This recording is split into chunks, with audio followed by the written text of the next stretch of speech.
Голосование 14 сентября сегодня официально утвердили и депутаты Госсовета Коми. Кроме того, народные избранники одобрили федеральный закон о расширении Совета Федерации и назвали имена 3 людей, которым в этом году присвоят звание «Почетный гражданин». Максим Васильев передает подробности.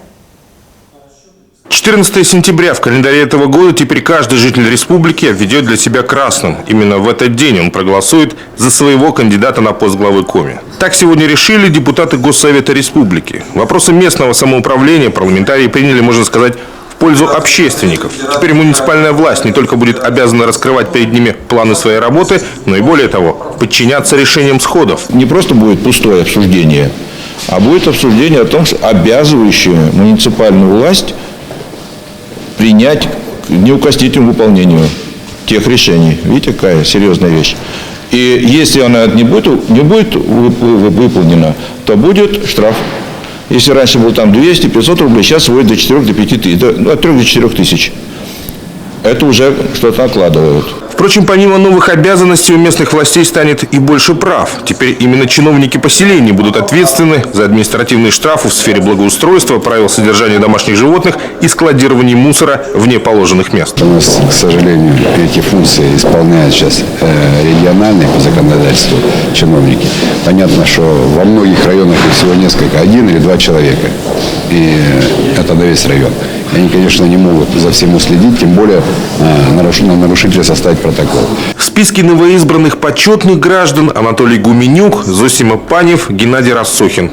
И пусть претендентов было больше 3 десятков, звание заслуженно получат именно эти имена. Я думаю, что эти 3 кандидатуры, которые вносятся, они найдут поддержку среди депутатского корпуса, потому что все эти 3 человека очень достойные люди. Я не хочу сказать, что только эти 3 достойные люди. Был очень непростой разговор между нами, потому что были представлены, я сказал, 34 кандидатуры.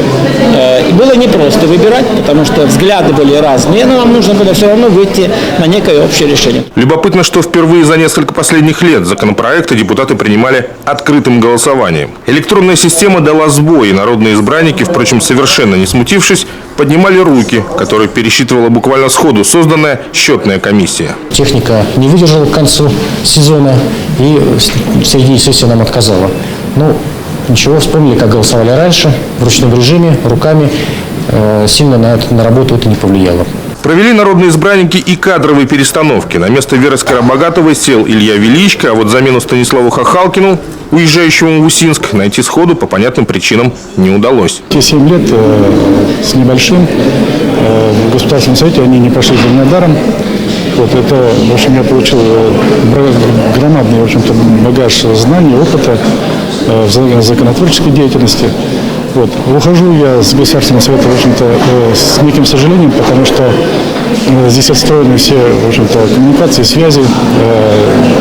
По сути дела, я не побоюсь слова, здесь остается очень много моих друзей.